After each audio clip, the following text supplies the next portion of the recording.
Tá, joia. Olá, minha gente, sejam todos muito bem-vindos. Essa é a terceira mesa, o terceiro debate da série de debates da Rede Primeira Infância Pernambuco, a REP-PE. E nós, na nossa série, né, o tema é Quando algo não vai bem no desenvolvimento da criança, políticas públicas para pessoas com autismo, TDAH e outras questões. E o tema dessa mesa específica é experiências exitosas na educação inclusiva. Nós já conversamos na mesa 1 sobre o lugar do desenvolvimento no tratamento das crianças, de crianças com questões no desenvolvimento. Na mesa 2 falamos sobre, para além do tratamento multidisciplinar, um acompanhamento transdisciplinar. E foram duas conversas bastante ricas, muito bacanas de assistir, de acompanhar. Então, você que está chegando aqui nessa série, a partir desse vídeo, termina esse debate e vai acompanhar os outros dois. Já deixa salvo, compartilha com o pessoal, porque tem muito assunto aqui para a gente se informar sobre o autismo, sobre TDAH, sobre questões de desenvolvimento. Nessa mesa de hoje, eu vou conversar sobre experiências exitosas na educação inclusiva com Rogério Moraes, que é diretor executivo do PIPA. O PIPA, que é o Instituto Primeira Infância, que coordena hoje a Rede Primeira Infância Pernambuco, a REP-PE. E vamos também conversar com Lauriceia Tomás, superintendente do Direito das Pessoas com Deficiência e Mobilidade Reduzida em Jaboatão dos Guararapes, e Rodrigo Neri, que é especialista em TDAH e TEA. Rodrigo Neri, né? Desculpa. E aí a gente vai desenvolver esse debate aqui, junto com o Rogério, com o Lauriceia e com o Rodrigo. Eu queria que vocês dessem a saudação inicial de vocês aqui, começando por Rogério, e falando um pouco também sobre experiências, já entrando no tema, Rogério, sobre experiências exitosas na educação inclusiva. Bem-vindo, Rogério. Joia, Geraldo. Gente, satisfação estar aqui com o Lauriceia, com o Rodrigo. Acho que é uma mesa que tem um potencial de um debate bem extenso e profundo, de muito impacto e importância para o desenvolvimento das nossas crianças, dos nossos adolescentes.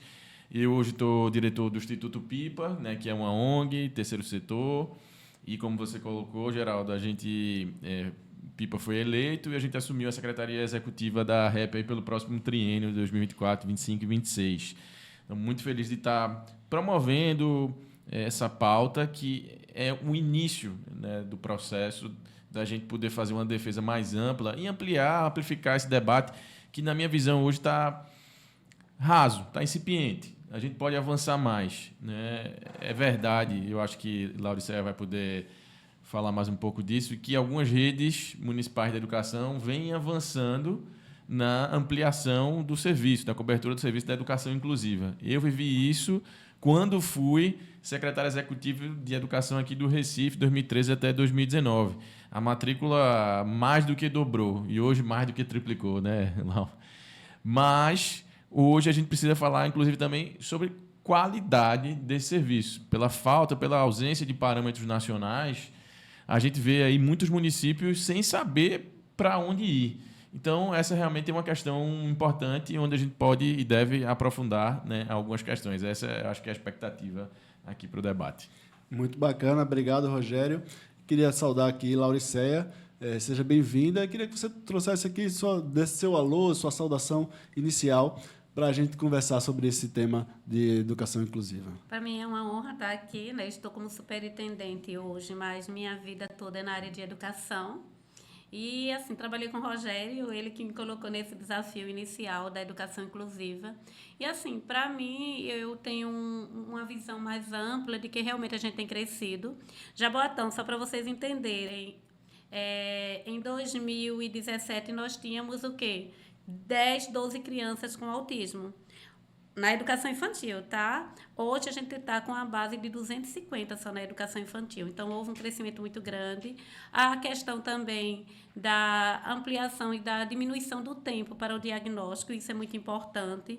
E isso tem mobilizado também as políticas públicas na educação infantil, principalmente lá, em a gente estudar os protocolos, a questão do MChat, por exemplo.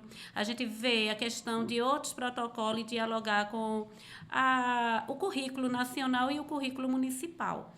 Então, essas questões todas do autismo, esse movimento que tem de 2012 para cá, que é pouco dentro de uma questão de uma necessidade, mas ampliou a discussão e chegou na educação. E como chega na educação, chega na rede pública de ensino com maior veemência, até porque muitas vezes é de lá que sai. As provocações até dos órgãos reguladores vão muito mais para a questão pública. Isso faz que a gente ande. E estamos aqui hoje discutindo. Isso também é um grande avanço. A gente está parado aqui com grandes pessoas que se debruçam para estudar sobre autismo e educação, e a gente está nesse debate. Obrigado, Lauriceia. Rodrigo, eu queria abrir o microfone aqui para você fazer sua saudação inicial, falar também um pouco sobre, já entrando no tema, e sobre esse avanço, né? Você tem percebido também esse avanço na rede privada, na abordagem, no tratamento das crianças com autismo e TDAH, também nessa conversa com as escolas? Olá, tudo bem? Prazer estar aqui com todo mundo, né? Debatendo um tema tão importante. E sim, eu sou pesquisador, sou psicólogo e pesquisador dessa área aí na educação inclusiva. Minha pesquisa de mestrado foi com professores da educação infantil no processo de alfabetização de crianças autistas e TDAH, disléxicos. E aí a gente percebe, sim, de fato, que a gente tem políticas públicas, a gente tem leis. O avanço não é grande se a gente pensar com 10, 20, 30 anos atrás, mas ainda é muito devagar, a gente precisa debater e pensar formas de fato, promover a inclusão. Eu costumo muito falar que a inclusão ela existe, mas ela não está existindo como deve ser de fato. Como a gente vê escolas, a gente sabe que não pode, mas escolas negando matrícula, dizendo, olha, a gente não tem como receber mais uma criança autista, laudado, a gente não tem recurso suficiente, não tem... Isso não pode acontecer. A gente está em 2024, a gente está falando aí a gente não precisa adaptar a criança à escola. A escola tem que se adaptar às necessidades de todas as crianças para, sim, a gente promover, de fato, uma inclusão e poder aí, potencializar o aprendizado de todos os alunos. Muito obrigado, Rodrigo. E aqui, gente, eu queria já combinar uma coisa com vocês. Eu estou aqui, né, a gente fez essa apresentação inicial, mas a gente pode fazer as perguntas assim, deliberadamente. Rogério quiser perguntar diretamente a Lauriceia, ao Rodrigo, e assim a gente vai batendo essa bola sem necessariamente passar por mim, e a gente vai fazendo essa conversa aqui. E queria deixar vocês à vontade para a gente conversar. Massa, Geraldo. Eu acho que assim, o grupo aqui tá bem completo, porque tem tanto a experiência na ponta, na prática, tem a experiência na sala de aula, tem a experiência enquanto mãe, pai, e tem a experiência da pesquisa, né, do estudo acadêmico, né, com método, para ter uma noção, uma percepção maior da realidade. Para começar, eu penso que é importante a gente conhecer mais o que vocês estão vendo na ponta. Lauriceia, lá no caso de Jaboatão, e Rodrigo na pesquisa que fez aí no mestrado. Por que eu acho que isso é importante? Hoje, os municípios buscam referências, né? Por que a gente colocou como título aí práticas exitosas? Porque como não existe ainda uma política, no caso da educação inclusiva, né, nacional, que vá além das diretrizes, que chegue, de fato, na sugestão de organização, recursos e processos nas escolas, muitas vezes os municípios ficam perdidos, ficam sem saber como fazer, às vezes pressionados pelo órgão de controle, que também estão agindo não só pelas diretrizes, mas muitas vezes por uma análise, uma decisão, um parâmetro da equipe técnica interna do órgão de controle. E essa ausência aí de referências, de fato, atrapalha um pouco a execução, né? Porque o gestor público ele tem a responsabilidade de, quando for fazer com responsabilidade, porque está usando ali o recurso público. Então, eu queria saber de vocês o que é que vocês observam, no caso de Lauriceia, especificamente o caso de Jaboatão, o que é que está dando certo, né? O que é que a gente pode levar como parâmetro para, nessa conversa aqui, trazer um pouquinho de parâmetro para os gestores públicos. Bem, vou falar um pouco da experiência assim, de 2017 para cá, e parece incrível, mas a pandemia trouxe para a gente um olhar diferenciado. Quando chega a pandemia, a gente estava dentro de um processo de avaliação, poucos alunos, e aí chega a pandemia. De que forma a gente poderia fazer um trabalho para que as crianças continuassem a se desenvolver? Lembrando que a primeira infância, e aí está o psicólogo que poderia depois nos falar, é um marco de desenvolvimento que vai conduzir todo o processo até a vida adulta. Então, se a gente não estimular essa criança de fato e efetivamente, poderá trazer sequelas muito grandes. Então, em Jaboatão, na época eu era gerente de educação especial de lá, a gente começou a se debruçar e estudar, né? Porque o primeiro passo é você estudar. ninguém sabe tanto que não precisa se desbruçar. Então, a gente, junto com a gerência de educação infantil, começamos a avaliar e pegar a base curricular comum e ver quais seriam os conteúdos mínimos que cada um teria que executar. E aí também a gente pegou, e eu estava conversando até com Rodrigo, sobre o quanto, e temos instrumentos de rastreio, instrumento do próprio Portage que pode ser benéfico para a educação, como o Portage, por exemplo, que faz parte da aba, e até o MChat. Então, a gente pegou eles e aí a gente foi fazendo um comparativo entre esses protocolos e o protocolo e a base curricular comum. E a gente percebeu muitas coisas afins, como a questão de números, a questão do olhar, do sentar. A partir disso daí, a gente, lá na secretaria, começou a elaborar uns materiais que eu digo adaptado, mas não estruturado, porque estruturado existe toda uma questão epistemológica aí. A gente começou a fazer jogos pedagógicos, onde a gente colocava as instruções para que essas mães em casa desenvolvessem. E foi muito interessante que esse grupo, na época, como eu falei para vocês, eram pouco, 30 meninos, no primeiro ano de pandemia, e a gente pedia feedback. E a gente percebeu que esse material que as mães utilizaram em casa, que a gente todo mês mandavam para elas atividade, tanto no caderno, e a gente pensou também aquele nível dos alunos, que, como nível 3, que rasgava material. Então, a gente plastificou, a gente comprou e fez todo o material plastificado, com velcro, tudo aquilo bem bonitinho e mandamos para ela. O que é que aconteceu na volta às aulas? Os meninos que não passaram por esse processo vieram com muita defasagem. Até a Unesco diz que quem mais perdeu nessa pandemia em termos de aprendizagem foram as pessoas com deficiência, e o autismo ele se encaixa nisso. Mas os meninos que passaram por esse movimento, não. Eles vieram com um certo amadurecimento, até em detrimento daqueles que não tinham autismo. Então, dentro desse processo, lá, a gente continuou com esse material, só que a gente trabalha, e ainda hoje as meninas trabalham lá, dentro de uma perspectiva de como é que a gente fazia individual. Vai sair de 30 para quase 200.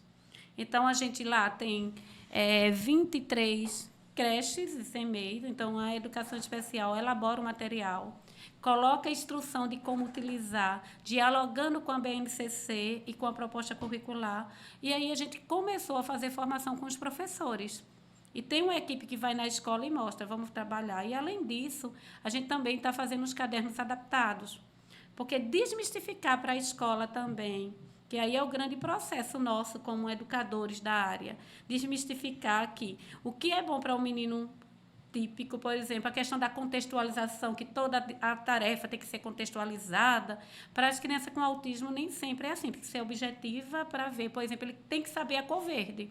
Então, ao invés de dizer que João tem uma roupa, que essa roupa ela é bonita e é verde, chegar e dizer, marca um X na cor verde da roupa de João, mais ou menos nesse sentido. Então, isso a gente foi trabalhando, a gente foi colocando. Lá também surgiu o cão-terapia. A gente tem um projeto de cão-terapia que é para os meninos pequenininhos. Então, já botou, só para vocês entenderem, a partir do protocolo do próprio Ministério da Saúde, de 2014, onde trouxe o diagnóstico precoce, a gente tem meninos de 1 ano e 8 meses já diagnosticados e com laudo.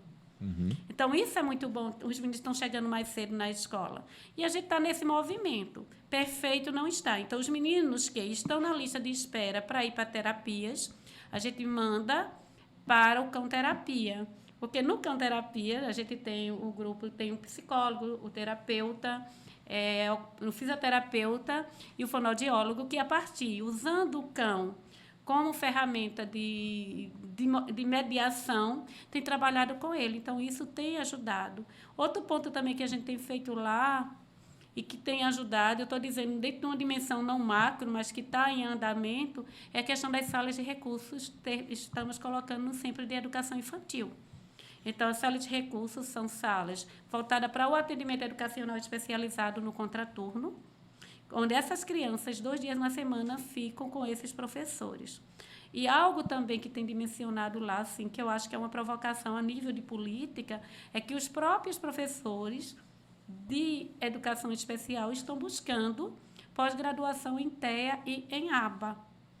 Eu não estou aqui defendendo a aba como a única ferramenta. Eu até estava conversando um pouquinho, né, com Rogério. Rodrigo. Desculpa, eu tenho TDAH e de vez em quando muda esses Tá com a dupla nomes. Roró. Eu estava colocando que a gente, como pedagoga, a gente tem a primícia que a gente tem que conhecer várias estratégias para ver daquele sujeito qual aquele que melhor se encaixa. Então, a gente tem buscado esse trabalho lá. Como o Rogério falou, além de ser uma pessoa estudiosa da área, meu mestrado foi na área de educação inclusiva, tudo. Eu sou a mãe de um adolescente com autismo e a gente tem buscado, e a parcerias com as famílias, escutar a família, orientar a família. Porque, lembrando que a gente já tem discutido, a maioria das nossas mães, elas são mães e pai ao mesmo tempo. Então, existe uma dimensão de complexidade no ensino público que a escola também deve acolher, né? A gente fala muito do cuidado de quem cuida, que vocês têm debatido aqui também, mas a gente também tem que educar. A educação não é só para a criança, muitas vezes a educação para dizer até a própria mãe. O que é o autismo? Olha, seu filho tem autismo, o que é? Elas chegam sem saber muitas vezes. Então, a gente tem procurado desenhar, dialogar. Então, o discurso de lá é que a gente sempre está junto, parceiro com as famílias. Isso também traz uma carga para a gente muito forte também, porque essa mãe, muitas vezes, por a gente escutá-las, então ela vem com carga que muitas vezes perpassa a questão educacional. Mas a gente tem construído, tem movimentado. Agora, o movimento, mais uma vez eu falo igual como vocês têm falado, não é aquilo que a gente espera. A dimensão da luta para ter uma educação de qualidade, uma educação que atenda às especificidades de cada um, demanda tempo e demanda políticas públicas. São muito evasivas nossas políticas públicas. Só para vocês entenderem, a Lei Berenice Piana surge em 2012. Né? É uma lei que foi instituída, mas ela não foi regulamentada. Como não foi regulamentada, os recursos para poder atender vêm de onde? Então, a gente tem um grande trabalho a ser feito para o fortalecimento dessas políticas públicas voltada para o TEA. Mas aqui eu quero parabenizar vocês, né, do PIPA, porque, veja, esse movimento, eu disse a Rogério, você não sabe o quanto, mas o movimento de vocês estarem provocando as prefeituras em relação à primeira infância tem tudo a ver com o autismo também. Porque quanto mais a gente estimular, independe dele ser autista ou não. O que a gente precisa é estimular essas crianças para o desenvolvimento infantil.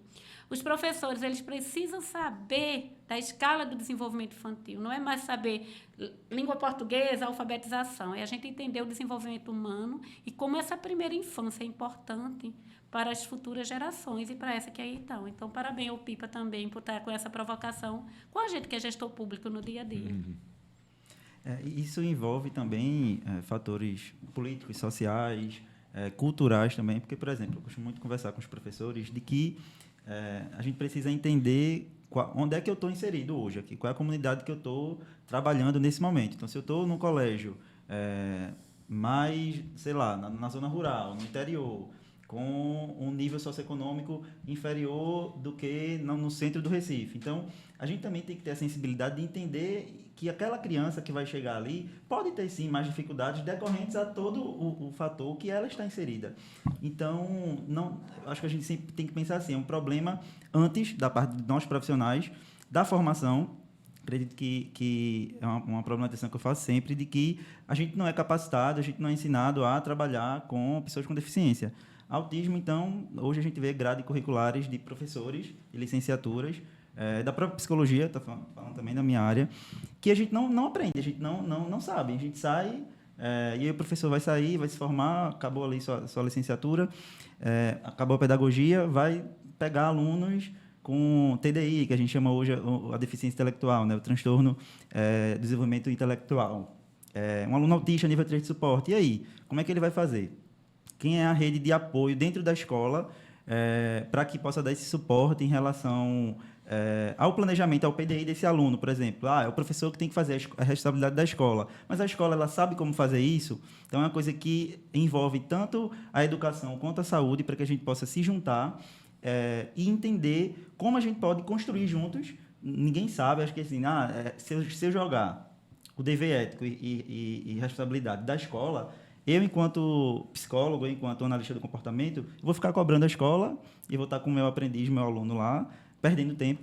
Ele não vai ter muitas vezes o próprio gestor da escola não está preparado e não sabe como desenvolver, ou até sabe, mas nunca fez com nenhum outro aluno, e a gente precisa sentar, debater, construir, porque é aquilo que você falou, né? A gente nunca vai ter uma metodologia, uma estrutura única para todo mundo. Se tiver numa sala de aula 3 alunos com TDI, pode ser que o leve ele consiga ler e acompanhar uma metodologia, uma estrutura que eu tinha pensado dessa forma. Pode ser que o 2 e o 3, de repente, não consiga, e eu preciso entender de estratégias para potencializar o ensino, que é o dever ético e político de todos os professores e também nosso de estar aí apoiando e incentivando eu digo que é para além do estudo, né? É voltar um pouquinho lá essa base de formação e a gente poder reconstruir o que a gente não teve e, de fato, promover a inclusão desses alunos com deficiência. Desculpa, só uma contribuição para você. Aqui em Pernambuco, a gente só tem uma faculdade, a Universidade Federal, que tem no curso de licenciatura em pedagogia a disciplina optativa de TEA. Isso. Então, é necessário também que as outras faculdades, e aí a gente desafia, que é o papel do PIPA também, né? Desafiar, para que no curso de pedagogia abra a questão do professor ter pelo menos uma disciplina de 60 horas, não é muito, tá? Mas pelo menos para que ele transpasse um pouco o conhecimento da questão de TEA e aprendizagem. Só uma contribuição para você. Gera pelo menos a empatia, né? Com o tema. Isso aí, eu só queria fazer uma intervenção, que isso aí tem tudo a ver com a mesa 2, o debate 2 que a gente teve agora, sobre transdisciplinaridade. Eu fiz o debate todinho e toda vez eu travei da transdisciplinaridade, mas é porque a gente estava falando sobre a importância da escola participar também como uma disciplina nesse desenvolvimento. A família, as diversas disciplinas de fonoaudiologia, de terapia ocupacional, enfim. A transdisciplinaridade inclui a escola, inclui o educador, assim como inclui também a família. Né? Sem dúvida alguma. Mas, então, nesse sentido, Geraldo, as mesas, obviamente, se comunicam, né? A questão do diagnóstico, a questão do tratamento transdisciplinar, treinei aqui para não travar também, e a educação inclusiva, que né, faz parte aí de um tripé, que depois eu queria que Laura explorasse um pouco mais. Mas, adentrando um pouco mais na escola, na sala de aula, sobre a perspectiva da educação, do educador, e sobre a perspectiva do psicólogo também, na questão do apoio, do suporte ao estudante, do tratamento ao estudante. Hoje, né, como eu disse, os municípios não têm tantas referências. E um dos debates que está aí na mesa é que tipo de suporte esse estudante, né, esse cidadão, essa criança, esse adolescente precisa na escola, dentro da sala de aula. São cuidados com a locomoção, são cuidados com a higiene, são intervenções pedagógicas. Quem são os profissionais que podem apoiar esse estudante nesse processo de aprendizagem? Né? E aí queria explorar também mais uma vez os dois campos. Primeiramente, a gente tem que entender a questão do suporte, né? A gente falou de autismo do nível 1, nível 2 e nível 3. Então, o nível 1 é aqueles que precisam de suporte mínimo, o nível 2 é aquele que é irregular e o 3 é que precisa de suporte constante. Uma coisa importante na educação infantil, gente, é que todo mundo é criança. A gente precisa quebrar, eu acho que a maior barreira que nós temos em relação ao autismo é a questão das barreiras atitudinais. É uma coisa incrível que acontece, apesar da gente estar falando de experiências exitosas, mas a gente tem que provocar, é que a criança está hoje na escola, ela está sem laudo, ela é tratada de um jeito. Quando é amanhã, que o pai chega apresentando o laudo, parece que essa criança ela morre de uma simbologia psicológica e renasce uma outra. Então, o laudo, muitas vezes, e eu estou colocando no âmbito escolar, que é onde eu vivi, parece que, em vez de servir como um mecanismo para que a gente possa ir pensar em estratégias voltadas para ele, termina condenando ele a ficar dentro de um terceiro setor. A gente tem uma problemática em relação ao apoio pedagógico, porque mesmo a Lei Berenice Piana, ela fala, eu estou usando a Lei Berenice Piana com o nome, né, de uma mãe que lutou, ela fala que o apoio pedagógico ou o apoio especializado é quando houver a necessidade.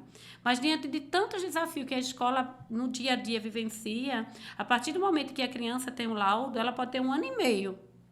Mas aí a escola já diz que ela tem direito, e aí vem a escola junto com a sobrecarga da família, com a sobrecarga também do senso comum de que essa criança tem que ter um apoio exclusivo para ela.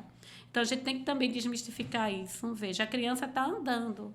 Ela vai conduzindo o processo na idade. Aí a gente já tem, eu acho que vocês discutiram aqui, que na criação, principalmente de 0 a 3 anos, nas creches, né, que a gente chama na área pública de creche, geralmente tem o cuidador que vai trabalhar a estimulação dessa criança. Lembrando que é aí que tem que ter o olhar mais voltado aonde se descobre o diagnóstico. Eu digo muitas vezes, e aí eu sou professora, e como professora eu sei que o luto não só é da família, a gente tem como professor o aluno idealizado.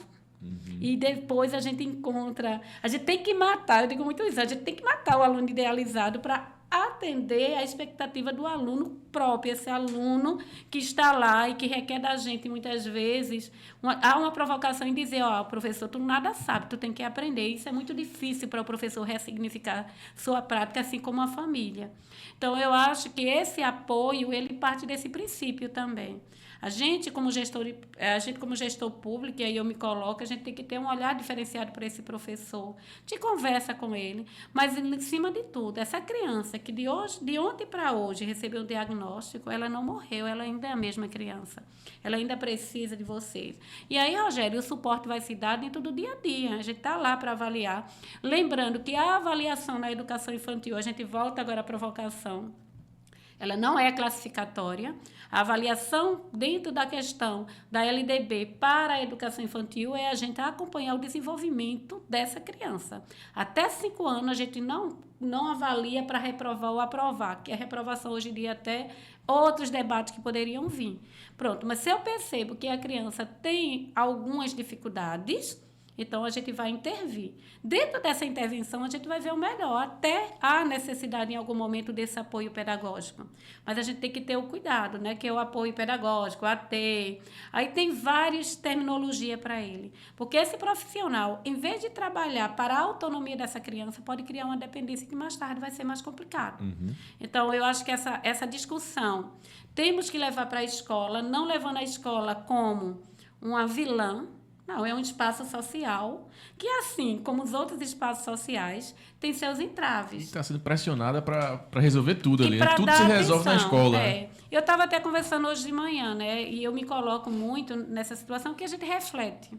E, para mim, é meio complicado, muitas vezes, sair de mãe. Criança com autismo precisa de 3 suportes: educacional, clínico e familiar. Todavia, diante de tantas coisas um do outro, muitas vezes um joga para o outro a responsabilidade e fica nesse jogo de ping-pong. Então, é necessário, e aí eu chamo a atenção de escola, família e clínica, para que a gente possa realmente fazer um trabalho exitoso com essa criança, para que ela ganhe a autonomia necessária, para quando ela entre no ensino fundamental, ela esteja com maior autonomia, andar junto, conversar. Eu mesmo, como professora, já cheguei uma vez e já disse, eu não estou sabendo lidar, como é que a gente vai fazer? Eu acho que a gente tem que quebrar os medos um para o outro e a gente quebrar as barreiras que é inerente nessa relação família, escola e clínica, e a gente pensar no sujeito, que isso vai se dar com diálogo e que tem que dar o primeiro passo que a gente tem dado. A gente tem visto já em escolas esse movimento. Família também. E aí para a mãe, viu? Para a família. Escola não é inimiga. A escola muitas vezes chega para você gritando, como você chega gritando para ela, porque não sabe lidar com sua criança. Então, é necessário que você também seja parceiro em construir essa relação de segurança entre os dois. Massa. Perfeito. Eu acho que é nesse sentido muitas vezes a gente acaba jogando, de fato. É a escola que tem que me dar o PDI da criança. A família, você, como pai, como mãe, tem que cobrar. Vá lá na escola e me traga aqui. Mas ao invés de só jogar a responsabilidade e responsabilizar, porque eu não posso sentar, construir, pensar, dialogar. Sobre o suporte, como a gente fala, no autismo a gente não tem, como é um espectro, a gente não tem receita de bolo. Então, assim, pode ser que uma criança, um adolescente, uma criança nível 1 de suporte, ele não precise de um AT, né, de um apoio dentro da sala de aula, mas pode ser que outro precise, porque o AT nada mais é do que um mediador. Inclusive, a gente tem até uma polêmica bem recente, do parecer 50 aí, do CNE, que está nesse debate aí todo, né? Confusão, o pessoal dizendo que a gente quer instituir que se tenha, de fato, o aba na escola, com o AT, mas não é isso. Então, a gente tem que entender de que a necessidade individual, na verdade, todo o plano de ensino ele tem que ser individualizado. Então, como eu falei, a gente nunca vai ter uma receita de bolo para um aluno nível 1 de suporte e para outro aluno nível 1 de suporte. Possa ser que ele precise, sim, mas aquele acompanhante ele vai entrar ali para mediar, não para gerar dependência. Isso também é um outro mito que pode ser que a escola também tenha isso, né? Eu não quero receber o AT, mas eu vou dar o suporte, eu vou gerar ele, vou criar essa dependência para o resto da vida. Não, isso aí a gente também precisa planejar, e aí sempre nesse diálogo, como você colocou perfeitamente. Família, clínica, escola, é um mediador, sempre o regente da sala é o professor, então a autoridade ali, né, a referência para aquela criança tem que ser o professor, não posso colocar um acompanhante terapêutico para uma criança autista e exigir dele que ele adapte material, que ele planeje o ensino daquela criança. Não é papel dele, ele vai estar ali para mediar o processo de ensino-aprendizagem, né, dessa criança autista e somar junto com o professor, junto com a instituição, junto com a escola, para o melhor desenvolvimento dele, de fato, promovendo aí a inclusão, principalmente nos déficits sociais do autismo, que a gente vê que a maioria das crianças apresentam isso, e a escola é um momento muito rico para a gente trabalhar com essas crianças habilidades sociais.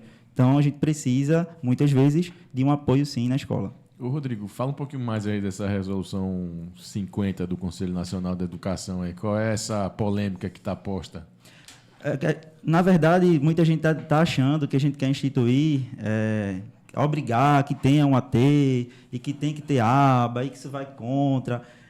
Inclusive profissionais, né, muitos profissionais, inclusive, que trabalham com aba, não entenderam, né, ou não concordam, e tudo bem, isso tem fatores aí diversos de opiniões, mas, na realidade, o que a gente quer é garantir que aquela criança autista que precisa de suporte tenha um acompanhante especializado trabalhando essas estratégias da análise do comportamento, que é um acompanhante terapêutico. Ele não vai estar ali para gerar a dependência daquela criança, ele vai estar ali para mediar junto com o professor. Então, eu vou estar ali no intervalo. Poxa, no intervalo, quantas vezes a gente não vê uma criança autista isolada na escola? Os amiguinhos vão lá e vão brincar e a criança ela fica lá sozinha, ou engaja em comportamentos repetitivos, nas estereotipias. O professor também a gente não pode se culpabilizar, porque, imagine, você dá conta de 20, 30 crianças dentro de uma sala de aula, muitas vezes a sala que tem ali 3, 5, 10 alunos com deficiência que precisam também de um suporte.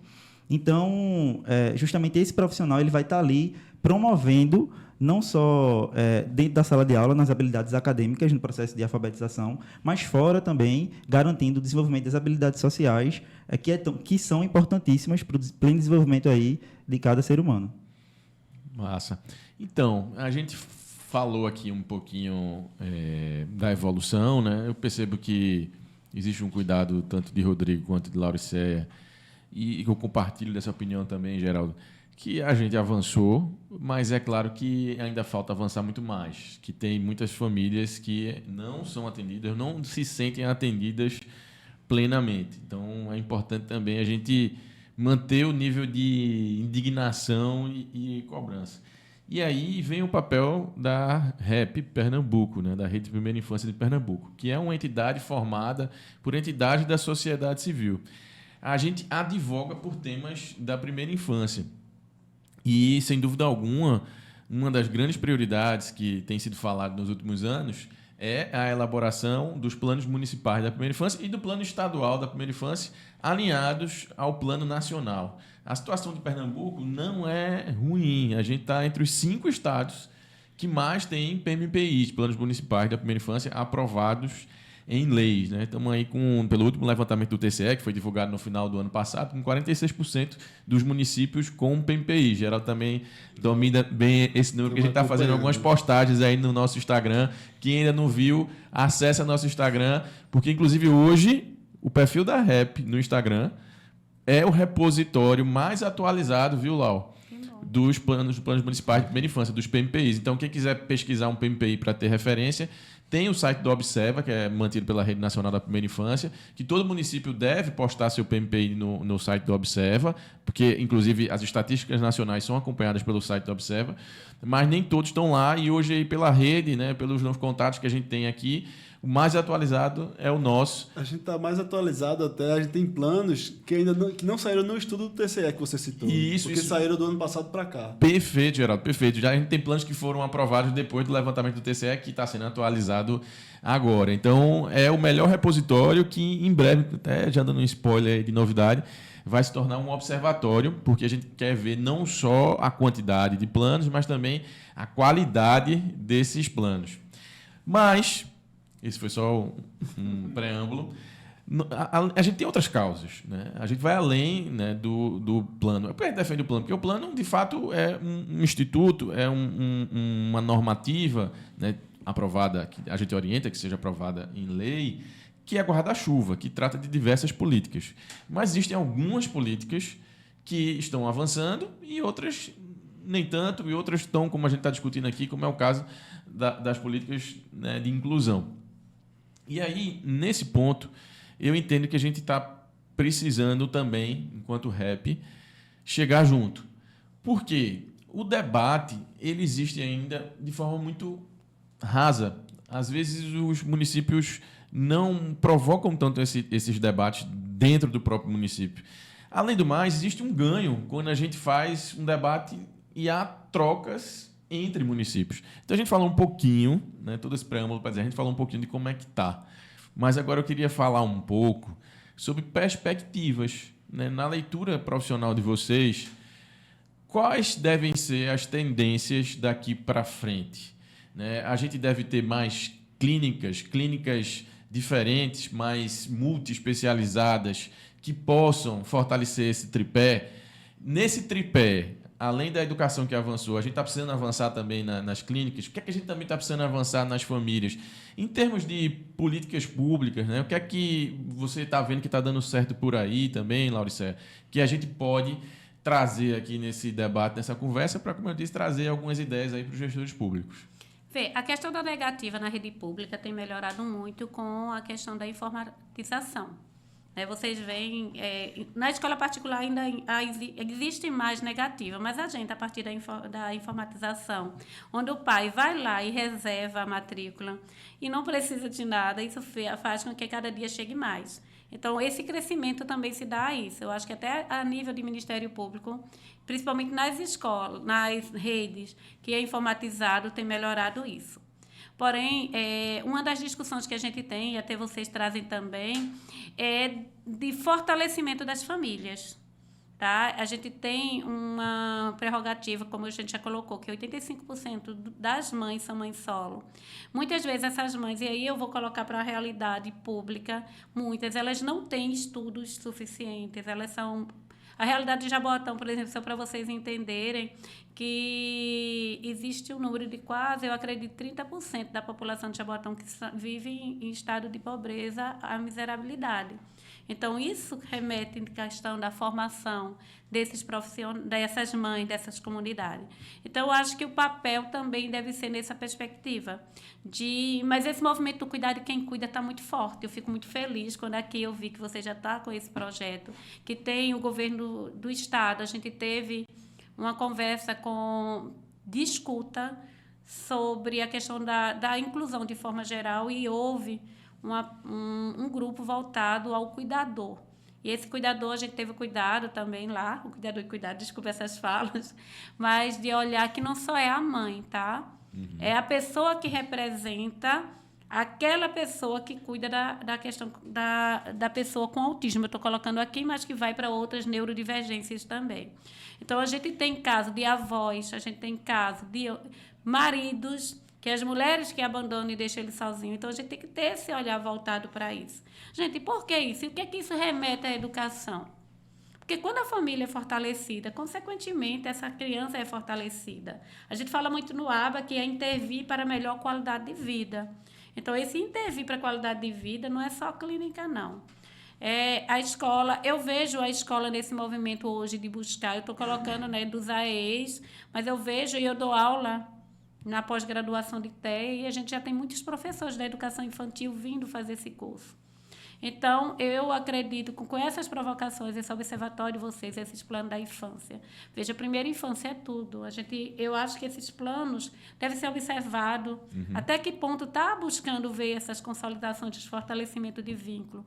A ampliação de creches, a gente tem visto isso, não de forma que precisa, mas a gente vê que, nos últimos tempos, a política pública tem ampliado, e eu vejo que agora, o governo do Estado agora está com um projeto voltado, né, à questão de creches e semeias, educação infantil, e isso vai trazer também muitas crianças neurodivergentes, e aí eu quero abrir, neurodivergentes que vão entrar na escola. A escola, sim, é o primeiro grupo social fora do ambiente familiar. Se esse ambiente familiar já está desestruturado, que a gente tem muitos casos de desestruturação, onde é que ela vai ter um local onde ela possa se sentir segura? É na escola. Por isso que eu acho que vocês lutam, e eu estou botando vocês, mas a gente luta para a ampliação da educação infantil e um olhar diferenciado para a primeira infância. Esse debate tem crescido aqui em Pernambuco, vocês têm provocado isso, eu parabenizo, e a gente vê estudos voltados, clínicas surgindo. A gente agora, o próprio teve, agora há pouco eu estive em Brasília, no lançamento das propostas voltadas para a educação, Viver Sem Limite 2. E se vocês abrirem os documentos, eles já colocam lá autismo. Por exemplo, que é pouco, mas é muito, né? Dentro da história, lá tem a proposição de abrir a nível federal de 198 centros de atendimento multidisciplinar. Por que isso é importante?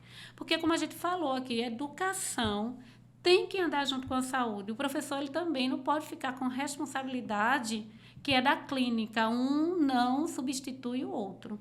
Então, muitas crianças ficam desreguladas na escola por falta realmente de intervenção, principalmente os níveis maiores, que a gente precisa dialogar. Eu acho que hoje em dia, pelo menos eu vejo, Vitória, né, que a gente estava conversando com as meninas, Jabotão, até Recife mesmo, o diálogo entre os intersetoriais, né, a questão de saúde, educação e assistência social estarem mais próximas, porque é o mesmo sujeito, é o mesmo aprendente, como os meninos de Aba falam.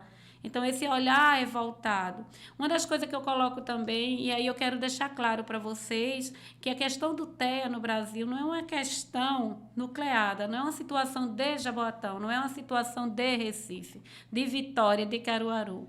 É uma política que precisa, é um problema a nível nacional, pelo menos aqui, a nível mundial. A gente que é pai, a gente sabe, e mãe, a gente sabe que é a nível mundial. Então, está chegando agora, está crescendo. E uma primícia da educação inclusiva. Como é que a gente aprende a lidar vivendo com o sujeito? Infelizmente, o meu filho tem 16 anos. E a gente já dizia que os nossos filhos iriam sofrer para que outras gerações não sofressem o que eles sofreram.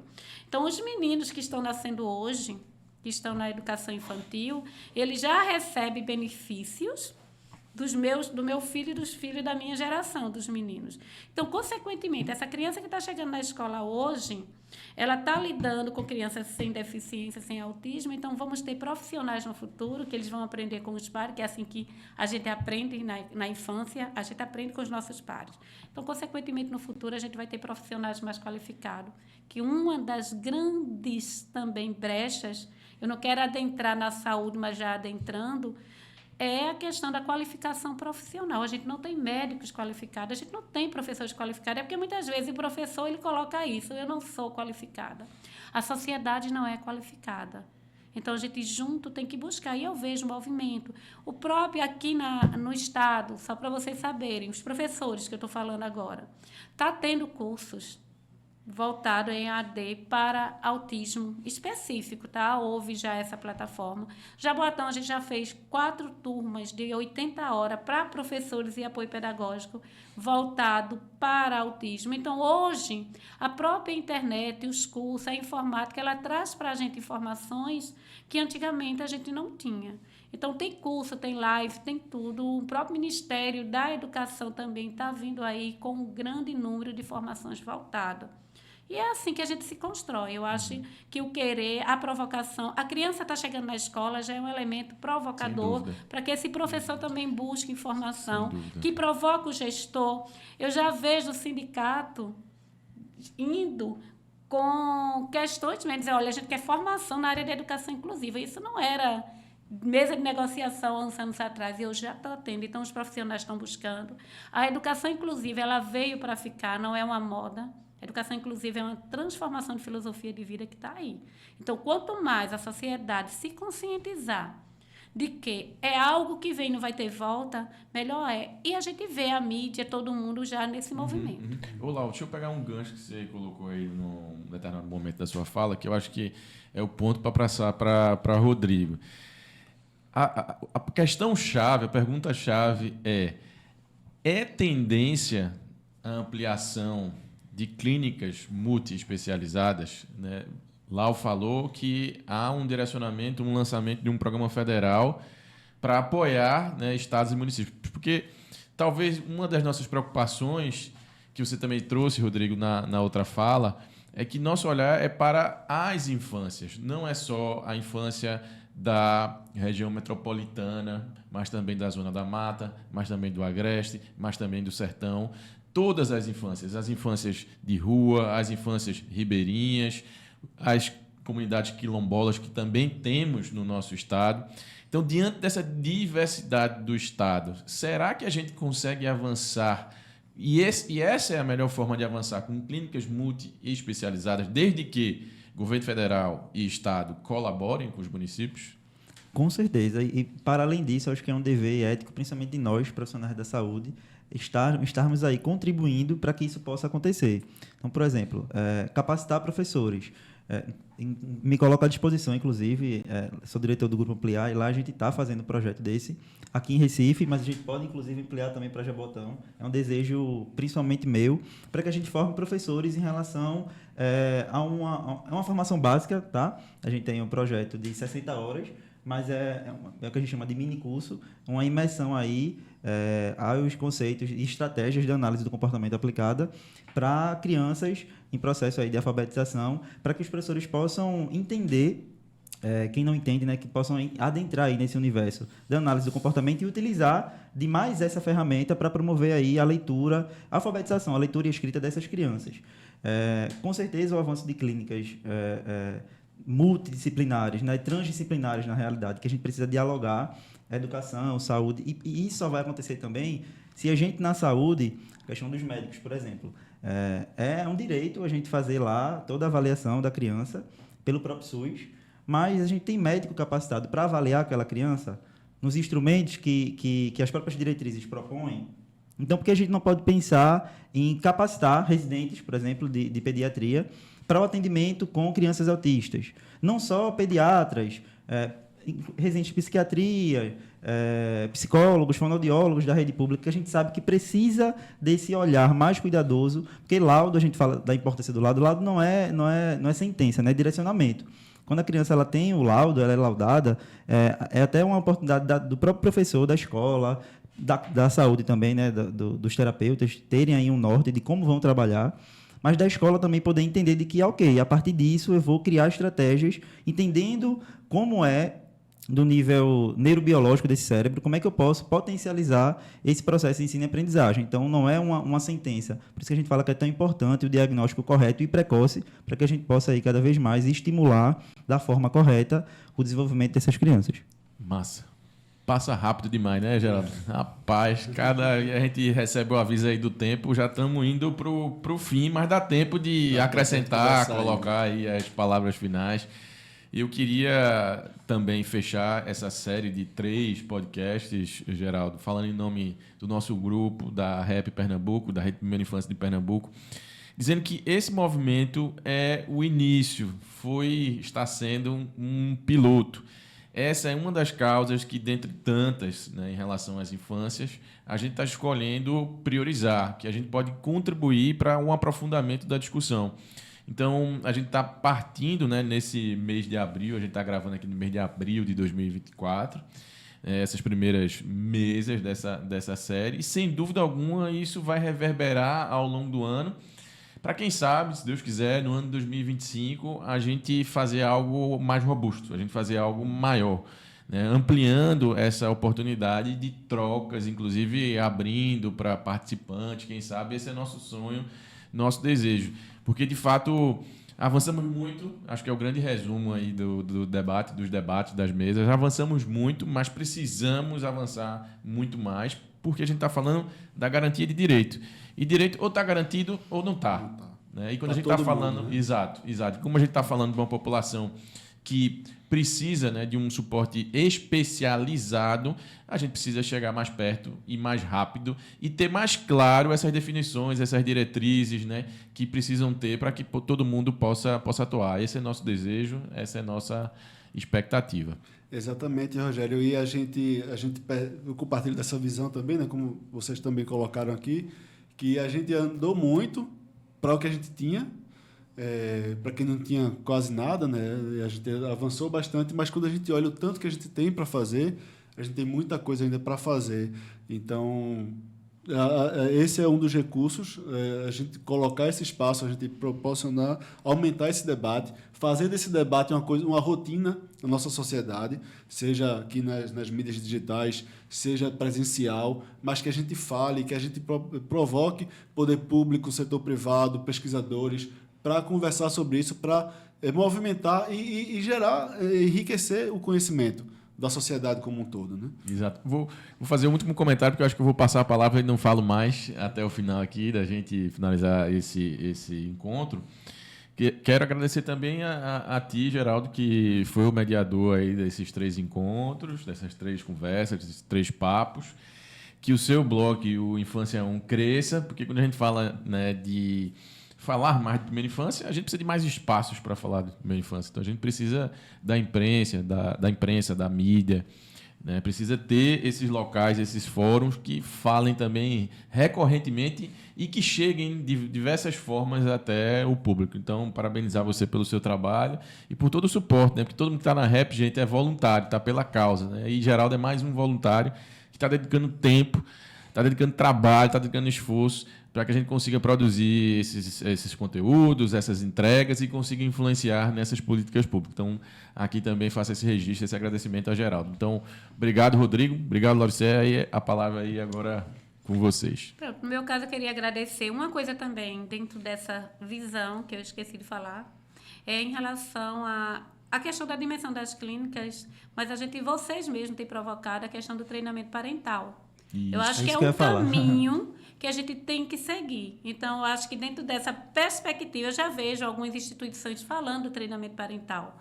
Então, talvez seja a solução. Porque se a gente for esperar profissionais que acompanham o número de autismo, talvez vá demorar. Mas se a gente treinar, fortalecer esse vínculo familiar, para que em casa elas desenvolvam questões de qualidade, de melhoramento de qualidade de vida a partir do âmbito domiciliar, talvez seja um caminho. Que eu sei que é aí que vocês já estão debatendo sobre isso.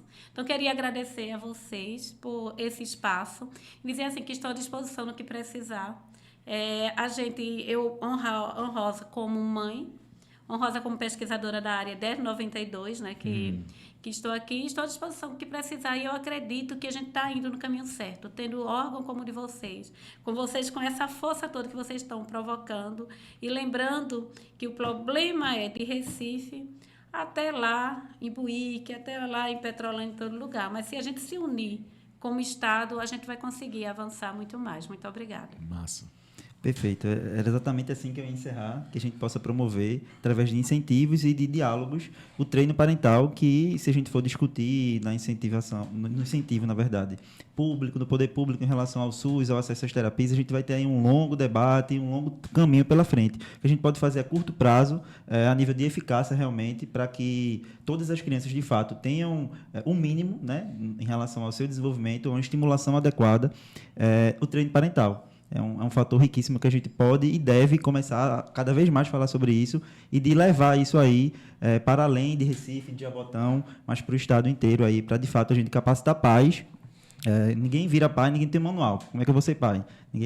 Isso não se aprende, mas a gente pode sim compartilhar e ensinar os pais a estimularem os seus filhos da maneira correta, propiciando aí o seu melhor desenvolvimento dentro das suas limitações.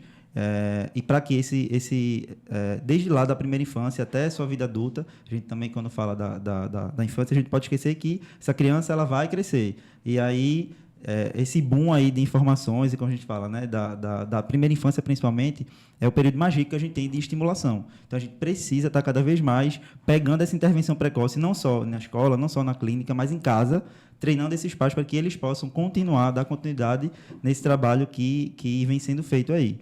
No mais, é agradecer também o espaço e dizer que me sinto também honrado em estar aqui, que a gente possa cada vez mais ter momentos como esse, de fato, de discutir, de ter um espaço de fácil acesso para que a população, de fato, escute, pense, acenda ali uma luzinha, poxa, o que é que eu posso fazer, como é que eu posso me juntar a isso, o que é que eu posso fazer aqui como uma formiguinha e somar com outros para que a gente possa cada vez mais estar ampliando e, de fato, contribuindo para o bem das nossas crianças. É isso, minha gente. Muito obrigado por emprestar um pouco do conhecimento de vocês. Eu sei que é só um pouquinho diante da imensidão que vocês têm, né, e trabalham para a primeira infância, para crianças com questões de desenvolvimento, crianças com autismo, com TDAH. E a gente só agradece por essa riqueza de debate que a gente teve aqui. E você que está acompanhando a gente pode acompanhar nas redes sociais, como o Rogério já trouxe, no Instagram, Rap Pernambuco. Siga a Rap Pernambuco. Exatamente. E lá a gente vai ter vários momentos desse debate aqui também, que você pode compartilhar, levar nos grupos do WhatsApp, para o grupo da família, para aquela família que você conhece que tem uma criança com autismo, para você também se abastecer de informação e poder proporcionar ali um momento de adequação sua de receber essas crianças, né? Então, muito obrigado. Foram debates riquíssimos que a gente teve aqui. E a gente vai fazer isso, a gente está com força total, a gente vai continuar fazendo isso para fazer isso crescer, esse debate aumentar cada vez mais. É isso, eu queria agradecer também a sua participação, a sua audiência aqui e vamos levar essa mensagem para mais pessoas. Um abraço, até mais.